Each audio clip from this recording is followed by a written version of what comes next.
Sir board ಇಲ್ಲ, ಯಾಕೆ board ಇಲ್ಲ? ಗಾಡಿ ಆಫ್ ಮಾಡಿ ಇಳಿದು ಬನ್ನಿ ಸರ್, ಮಾತಾಡಬೇಕು ಗ್ರಾಮಸ್ಥರು, ನಿಮ್ಮ ಜೊತೆ ಚರ್ಚೆ ಮಾಡಬೇಕು. ಇದು ಕಲ್ಸಟ್ಟಹಳ್ಳಿ, ಕರಡಿಪುರ, ಕಾರಣಘಟ್ಟ ಮತ್ತೆ ರಂಗಾಪುರ, ತಿಮ್ಮಾಪುರ, ಶಾಮನಹಳ್ಳಿ ಹೋಗೋಂಥ ರೋಡ್ಗಳು. ಇಲ್ಲಿ ನೋಡಿ ಶಾಲಾ ವಿದ್ಯಾರ್ಥಿಗಳು ಕಾಯ್ತಾ ಇರೋದು. ಟೈಮಿಂಗ್ಸು ಗೊತ್ತಾಗ್ತಿಲ್ಲ ನಿಮಗೆ. ಈ ಭಾಗದಲ್ಲಿ 50 ಮಕ್ಕಳಿದ್ದಾರೆ, ನೀವು 9 ಕಾಲಿ ಬರ್ತೀರಾ ಅಥವಾ 10 ಬರ್ತೀರಾ? ಅಲ್ಲಿ 9 ಕಾಲಿ ಶಾಲೆ ಸ್ಟಾರ್ಟ್ ಆಗುತ್ತೆ. ಅದು ಈ ರೂಟ್ ಆಗಲಿಲ್ಲ ಅಂದ್ರೆ ನಮಗೆ ಬಸ್ ಬಂದು ಉಪಯೋಗ ಇಲ್ಲ ಶಾಲೆ ಹತ್ರ. ಅಲ್ಲ 10 ಗಂಟೆ 9 ಕಾಲಿಗೆ ಇರಬೇಕು. ಯಾಕಂದ್ರೆ ಎಲ್ಲರಿಗೂ ಪ್ರಾಥಮಿಕ ಶಾಲೆ 350 ಜನ ವಿದ್ಯಾರ್ಥಿಗಳು, ಮಿಡ್ಲ್ ಸ್ಕೂಲ್ 250 ಜನ, ಹೈಸ್ಕೂಲ್ ಸುಮಾರು 500 ಜನ ವಿದ್ಯಾರ್ಥಿಗಳು ಹೋಗ್ತಾರೆ ಈ ಭಾಗದಿಂದ. ಅದು special class ತಪ್ಪಿಸಬಾರ್ದು sir.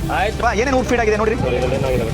ಅತಿಮಗೆ Kalsattahalli, T Rangapura circle, Karanaghatta, Karadipura, T Rangapura circle, Narasipura gate, Karadipura central ಬರುತ್ತೆ. ಆಲ್ಮರದ ಹತ್ರ ಬೋರ್ಡ್ ಇದೆ, ಎಲ್ಲ ಇದೆ, ಅಲ್ಲೊಂದು ಸ್ಟಾಪ್ ಇದೆ. ಹೌದು, ಸೊಕ್ಕೆ ಗ್ರಾಮ ಪಂಚಾಯತ್ಗೆ ಸಂಬಂಧಪಟ್ಟ ಹಳ್ಳಿಗಳಿಗೆ ಹಾಗೂ ಸುತ್ತಮುತ್ತಲಿನ ಹಳ್ಳಿಗಳಿಗೆ ಸ್ವತಂತ್ರ ಬಂದು 78 ವರ್ಷಗಳ ನಂತರ ಬಸ್ ಸೌಲಭ್ಯ ಸಿಕ್ಕಿರುವ ಸಂತಸದಲ್ಲಿ ಜನಸಾಮಾನ್ಯರಿರುವಂಥದ್ದು.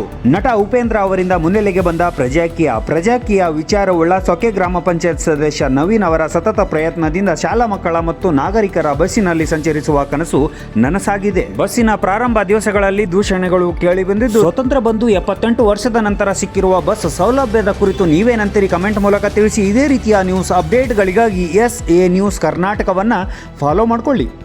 ಸಿಗುತ್ತೆ ನಿಮಗೆ, ಹೌದಾ? ನನಗೆ ಥ್ಯಾಂಕ್ ಯು ಬೇಡ, ನೀವು ಜವಾಬ್ದಾರಿ ತಾಳ್ರಿ. ನಾನು ಹೊತ್ತು ಬಿಡ್ತೀನಿ. ಸ್ವತಂತ್ರ ಬಂದಿಷ್ಟು ದಿನಕ್ಕೆ ಇವತ್ತು ನಮ್ಮ ಊರುಗಳಿಗೆ ಬಸ್ ಬರ್ತಾ ಇದೆ.